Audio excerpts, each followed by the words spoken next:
بسم اللہ الرحمن الرحیم۔ السلام علیکم۔ سلطان نور الدین ایک عابد شب بیدار تھا۔ وہ ایک عظیم الشان سلطنت کا فرما روا ہونے کے باوجود ایسا مرد درویش تھا جس کی راتیں مسلح پر گزرتی تھیں اور دن میدان جہاد میں۔ وہ عظمت و کردار کا ایک عظیم پیکر تھا جس نے اپنی نوک شمشیر سے تاریخ اسلام کا ایک روشن باب لکھا۔ سلطان نور الدین زنگی رات کا بیشتر حصہ عبادت و مناجات میں گزارتا تھا۔ اس کا معمول تھا کہ نماز عشاء کے بعد بکثرت نوافل پڑھتا اور پھر رسول اکرم صلی اللہ علیہ وسلم پر سینکڑوں مرتبہ درود بھیج کر تھوڑی دیر کے لیے بستر پر لیٹ جاتا۔ چند ساعتوں کے بعد پھر نماز تہجد کے لیے اٹھ کھڑا ہوتا اور صبح تک نہایت خشوع و خضوع کے ساتھ عبادت میں مشغول رہتا۔ 557 ہجری کی ایک شب وہ اوراد اور وظائف سے فارغ ہو کر بستر پر لیٹا تو خواب میں 3 بار رسول کریم صلی اللہ علیہ وسلم کی زیارت ہوئی۔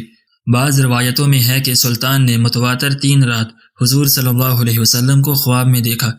ہر مرتبہ 2 آدمیوں کی طرف اشارہ کرتے ہوئے حضور صلی اللہ علیہ وسلم نے فرمایا، نور الدین یہ آدمی مجھے ستا رہے ہیں۔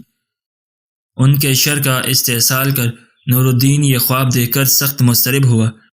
بار بار استغفار پڑھتا اور رو رو کر کہتا، میرے آقا و مولا کو میرے جیتے جی کوئی ستائے یہ نہیں ہو سکتا۔ میری جان، مال، آل و اولاد سب آقائے مدنی پر نثار ہے۔ خدا اس دن کے لیے نور الدین کو زندہ نہ رکھے کہ حضور صلی اللہ علیہ وسلم غلام کو یاد فرمائیں اور وہ دمشق میں آرام سے بیٹھا رہے۔ سلطان نور الدین بے چین ہو گیا اور اسے یقین ہو گیا کہ مدینہ منورہ میں ضرور کوئی ایسا ناشدنی واقعہ ہوا ہے جس سے سرور کونین کی روح اقدس کو تکلیف پہنچی ہے۔ خواب سے بیدار ہوتے ہی اس نے 20 اعیان دولت کو ساتھ لیا اور بہت سا خزانہ گھوڑوں پر لدوا کر مدینہ منورہ کی طرف روانہ ہو گیا۔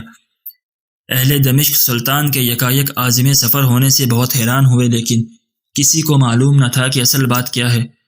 دمشق سے مدینہ منورہ پہنچنے میں عام طور پر 20-25 دن لگتے تھے، لیکن سلطان نے یہ فاصلہ نہایت تیز رفتاری کے ساتھ طے کیا اور 16ویں دن مدینہ منورہ جا پہنچا۔ اہل مدینہ اس کی اچانک آمد پر حیران رہ گئے۔ سلطان نے آتے ہی شہر میں آنے جانے کے دروازے بند کرا دیے، پھر منادی کرا دی کہ آج تمام اہل مدینہ اس کے ساتھ کھانا کھائیں۔ تمام اہل مدینہ نے نہایت خوشی سے سلطان کی دعوت قبول کی۔ اس طرح مدینہ منورہ کے تمام لوگ سلطان کی نظر سے گزر گئے، لیکن ان میں وہ آدمی نہیں تھے جن کی شکلیں اسے خواب میں دکھائی گئی تھیں۔ سلطان نے اکابر شہر سے پوچھا کہ کوئی ایسا شخص تو باقی نہیں رہا جو کسی وجہ سے دعوت میں شریک نہ ہو سکا ہو۔ انہوں نے عرض کی کہ اہل مدینہ میں سے تو کوئی شخص نہیں جو دعوت میں شریک نہ ہوا ہو، البتہ 2 خدا رسیدہ مغربی جو مدت سے یہاں مقیم ہیں نہیں آئے۔ یہ دونوں بزرگ عبادت میں مشغول رہتے ہیں، اگر کچھ وقت بچتا ہے تو جنت البقیع میں لوگوں کو پانی پلاتے ہیں، اس کے سوا وہ کسی سے ملتے ملاتے نہیں۔ سلطان نے حکم دیا ان دونوں کو بھی ضرور یہاں لاؤ۔ جب وہ دونوں سلطان کے سامنے حاضر کیے گئے تو اس نے ایک نظر میں پہچان لیا کہ یہ وہی 2 آدمی ہیں جو اسے خواب میں دکھائے گئے تھے۔ انہیں دیکھ کر سلطان کا خون کھول اٹھا، لیکن تحقیق حال ضروری تھی کیونکہ ان کا لباس زاہدانہ اور شکل و صورت مومنوں کی تھی۔ سلطان نے ان دونوں سے پوچھا کہ تم دونوں یہاں کہاں رہتے ہو؟ انہوں نے بتایا کہ روضہ اقدس کے قریب ایک مکان کرایہ پر لے رکھا ہے اور اسی میں ہر وقت ذکر الہی میں مشغول رہتے ہیں۔ سلطان نے ان دونوں کو وہیں اپنے آدمیوں کی نگرانی میں چھوڑا اور خود اکابر شہر کے ہمراہ اس مکان میں جا پہنچا۔ یہ ایک چھوٹا سا مکان تھا جس میں نہایت مختصر سامان مکینوں کی زاہدانہ زندگی کی شہادت دے رہا تھا۔ اہل شہر ان دونوں کی تعریف میں رطب اللسان تھی اور بظاہر کوئی چیز قابل اعتراض نظر نہیں آتی تھی، لیکن سلطان کا دل مطمئن نہیں تھا۔ اس نے مکان کا فرش ٹھونک بجا کر دیکھنا شروع کیا۔ یکایک سلطان کو ایک چٹائی کے نیچے فرش ہلتا ہوا محسوس ہوا۔ چٹائی ہٹا کر دیکھا تو ایک چوڑی سل تھی، اسے سرکایا گیا تو ایک خوفناک انکشاف ہوا۔ یہ ایک سرنگ تھی جو روضہ اقدس کی طرف جاتی تھی۔ سلطان سارا معاملہ آنن فانن سمجھ گیا اور بے اختیار اس کے منہ سے صدق اللہ و صدق رسولہ النبی الکریم نکلا۔ سادہ مزاج اہل مدینہ بھی ان بیڑ نما بیڑیوں کی یہ حرکت دیکھ کر ششدد رہ گئے۔ سلطان اب قہر و جلال کی مجسم تصویر بن گیا اور اس نے دونوں ملعونوں کو پاب زنجیر کر کے اپنے سامنے لانے کا حکم دیا۔ جب وہ سلطان کے سامنے پیش ہوئے تو اس نے ان سے نہایت غضبناک لہجے میں مخاطب ہو کر پوچھا، سچ سچ بتاؤ تم کون ہو اور اس ناپاک حرکت سے تمہارا کیا مقصد ہے؟ دونوں ملعونوں نے نہایت بے شرمی اور ڈٹائی سے جواب دیا، اے بادشاہ ہم نصرانی ہیں۔ بعض روایتوں میں ہے کہ یہ دونوں یہودی تھے اور اپنی قوم کی طرف سے تمہارے پیغمبر کی لاش چرانے پر معمور ہوئے ہیں۔ ہمارے نزدیک اس سے بڑھ کر اور کوئی کار ثواب نہیں ہے، لیکن افسوس کہ عین اس وقت جب ہمارا کام بہت تھوڑا باقی رہ گیا تھا تم نے ہمیں گرفتار کر لیا۔ ایک روایت یہ ہے کہ یہ سرنگ حضرت عمر کے جسد مبارک تک پہنچ چکی تھی، یہاں تک کہ ان کا ایک پاؤں ننگا ہو گیا تھا۔ سلطان کا پیمانہ صبر لبریز ہو گیا، اس نے تلوار کھینچ کر ان دونوں بدبختوں کی گردنیں اڑا دی اور ان کی لاشیں بڑھتی ہوئی آگ کے الاؤ میں ڈلوا دی۔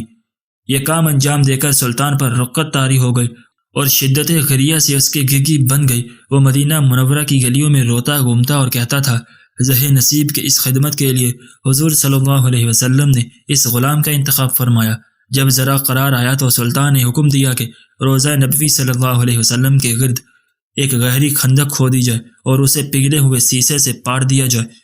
سلطان کے حکم کی تعمیل میں روضہ اطہر کے چاروں طرف اتنی گہری خندق کھودی گئی کہ زمین سے پانی نکل آیا۔ اس کے بعد اس میں سیسا بھر دیا گیا تاکہ زمانے کی دستبرد سے ہر طرح محفوظ رہے۔ یہ سیسے کی دیوار روضہ اقدس کے گرد آج بھی موجود ہے اور انشاءاللہ ابد تک قائم رہے گی۔ آج بھی اہل مدینہ سلطان نور الدین کا نام نہایت محبت اور احترام سے لیتے ہیں اور ان کا شمار ان نفوس قدسی میں کرتے ہیں جن پر سید البشر نے خود اعتماد کا اظہار فرمایا اور ان کے محب رسول ہونے کی تصدیق فرمائی۔ یہ رتبہ بلند ملا جس کو مل گیا۔ اللہ کی محبت کی طرح اللہ کے نبی صلی اللہ علیہ وسلم کی محبت بھی ایک عظیم دولت ہے۔ عشق رسالت جسے مل گیا وہ دنیا و آخرت میں کامیاب ہو گیا۔ ہمیں بھی چاہیے کہ اپنے دل میں دنیا کی ہر چیز سے زیادہ اللہ کی محبت رکھیں۔ آمین یا رب العالمین۔ ناظرین، اگر آپ کو آج کی ہماری یہ ویڈیو پسند آئی ہو تو ہماری ویڈیو کو لائک کریں اور اپنے دوستوں کے ساتھ شیئر بھی ضرور کریں، اور اگر آپ نے ابھی تک ہمارا چینل سبسکرائب نہیں کیا تو ہمارے چینل کو بھی سبسکرائب کر لیں۔